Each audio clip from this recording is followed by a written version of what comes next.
القصيدة مهداة إلى أمي، وهي من أحدث ما كتبت من الشعر. عنوانها: يخضر ضلعي يا أماه. أماه أنت الهوى والفل والحبق، أنت السفينة والربان والشفق. مهيضة في مهاوى الريح أجنحتي، وخطوتي فوق ثلج العمر تنزلق، وها أنا قد قطعت اليوم مجزرة من السنين فعمري كله مزق.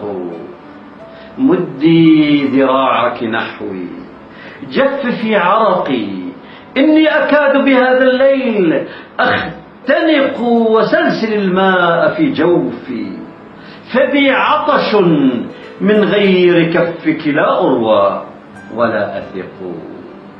ردي الكوابيس عن نومي، فإن يدي مشلولة وإنائي ما به رمق. وبسملي إن درب الطفل موحشة، وإن صوتك عندي النور والحدق. أماه رغم مشيبي لم أزل ولدا، وما يزال على دشداشتي دبق. أماه إن أصابعي ملوثة، وإخوتي كلهم مما رأوا شهقوا. إني برئت فلم أخرق سفينتهم، لكنهم حينما غافلتهم خرقوا. كم ذا أكلت ولم أشبع، وليس سوى من بين كفيك يحلو ذلك الطبق. كل القصائد قد قصت قوادمها إلا قصيدة أمي، فهي تنطلق. أحن ألقم ثديا كم شغفت به، كأنما شدني للحلمة الشبق. تدفق الحب فيه والحليب معا، إن أبعدتني كف عنه ألتصق. وكم أسر إذا ما نام ملء يدي، وحين يهرب مني يبدأ القلق. ولا تزال تعاني الجدب قافيتي، حتى يهل عليها صوتك الغدق. إذا تأخرت عني فالنهار دجى، وإن رجعت سريعا فالدجى ألق. ها هنا ضممت جناحي، هنا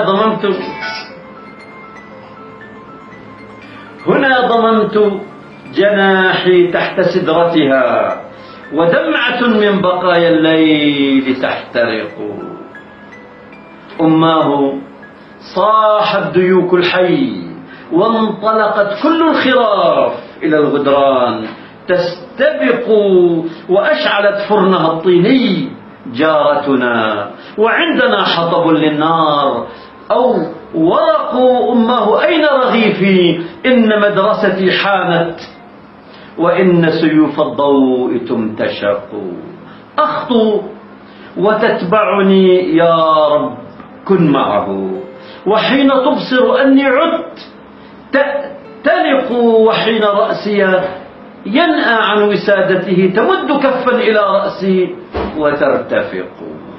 لا تقلقي، لن تضيع اليوم محبرتي، إني عرفت بصفي كل من سرقوا. لا تقلقي، إنني أمشي على مهل فوق الرصيف، وتمشي خلفي الطرق. يخضر ضلعي يا أماه، حين أرى بدرا كوجهك في الظلماء ينبثق. يخضر ضلعي يا أماه، حين أرى بدرا كوجهك في الظلماء ينبثق.